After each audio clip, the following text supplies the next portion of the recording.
Hi guys, it's Emily Klaassen here. Welcome to the Smithers Art Gallery and to the pop-up show for 2020. So I have always kind of been an artist. I grew up creating artwork, and it was always just a natural thing for me, a natural association. I then went to university for art. I have a degree in fine art and design from Trinity Western University, and it was kind of during that time where my practice just grew exponentially.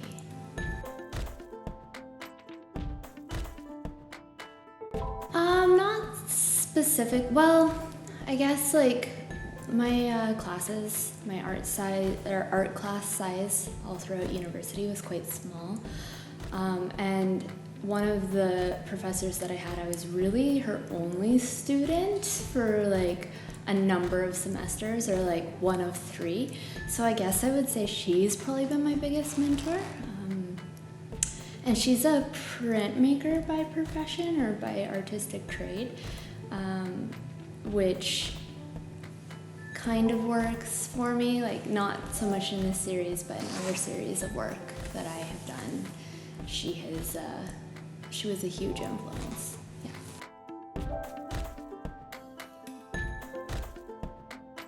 So, that's a really hard question.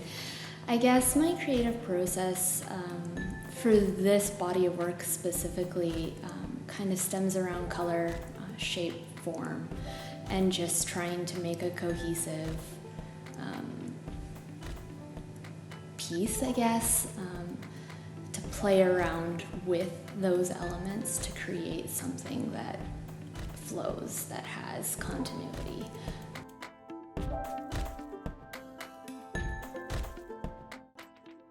I think the favorite part of my process is the part where I don't really know what's going on, but the paint is kind of moving on its own, and then I kind of have to reassess and then either paint over it, or I find areas of paint that I really like, and then trying to figure out how to progress after that.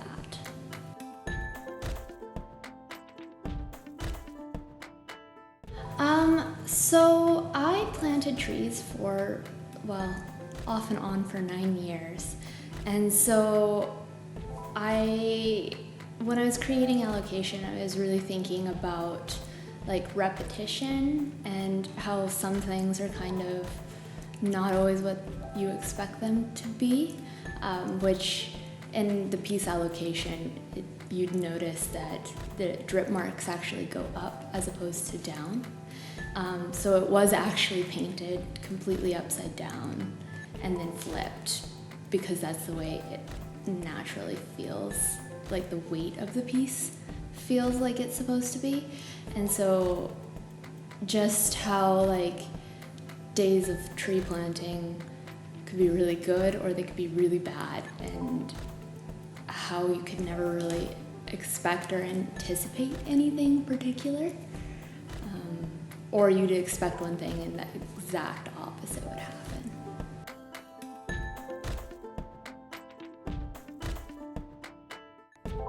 So kind of early on when I started this series, I kind of needed a unifying element, and so one of the paintings that I did that's actually not shown, but one of the earliest paintings that I did was just a whole canvas of really meticulous little lines.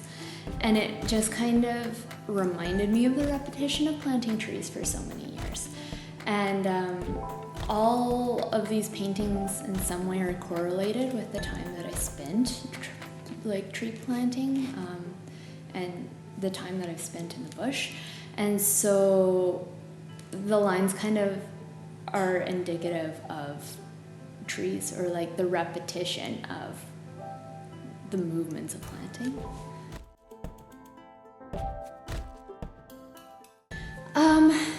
Well, my overall artistic practice, I wouldn't actually be able to classify it as one particular style. This body of work is definitely more obviously abstract, but I also do a whole bunch of printmaking and drawing, And my printmaking tends to be the more realistic aspect of my creative processes, whereas my drawings and paintings are quite abstract. Oh wow. Well, when I started, I was always an artist. I was always a kid. I was always like playing with things, and as I grew up and went to school, I think it obviously got refined, but I also really learned different things about my practice. So like one of the things that I learned midway through my university experience was that any work that I did, I couldn't actually do it on a wall or on an easel or on any sort of upright position. I actually had to, with all of these paintings, lay them flat on the ground. And I moved around my surface as opposed to standing still and like moving an arm. I physically moved all the way around all of these paintings while painting them.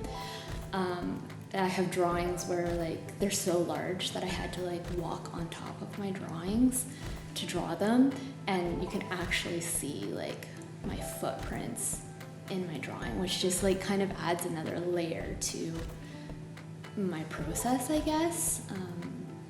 It's something that one of my professors pointed out, like you can't actually make good work unless your whole body is into it, and that's been like really key in all of this like successful artwork that I've ever created.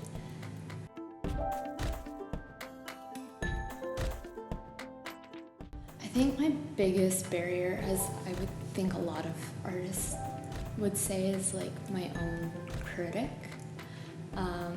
I tend to be a lot harder on myself than anybody else, but I had a realization several years ago that it's okay to like produce bad art sometimes because it's part of the process, and by producing enough work you will get somewhere, not just like you can't become good if you don't produce. And so just, yeah, I guess my own head is my biggest barrier.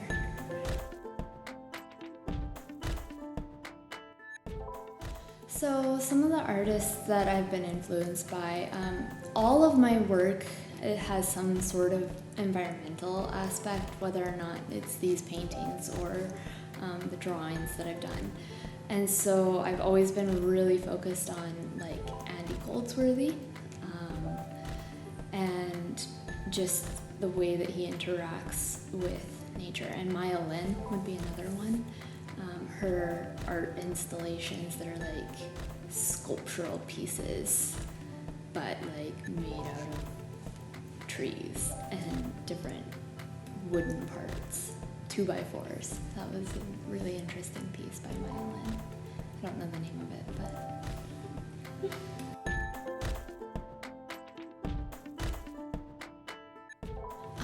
so it has been challenging, but I actually work full-time, so for me I've had way more time because I haven't had to commute to work. My commute is like an hour and a half, so I've actually used that time to create.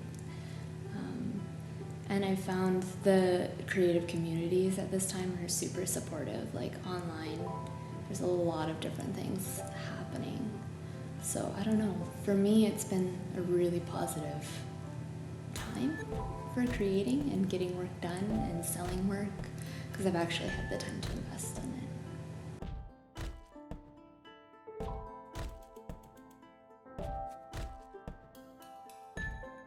I think one of the biggest realizations I've ever had with my work is like, I think it's so easy for artists to like want their art to support them, or like it's your everything, but it's like it's part of you, but you should always kind of support your artwork as opposed to it supporting you. Like I went through art school, I was trained to be an artist, and then I came out the other side and I'm not just an artist.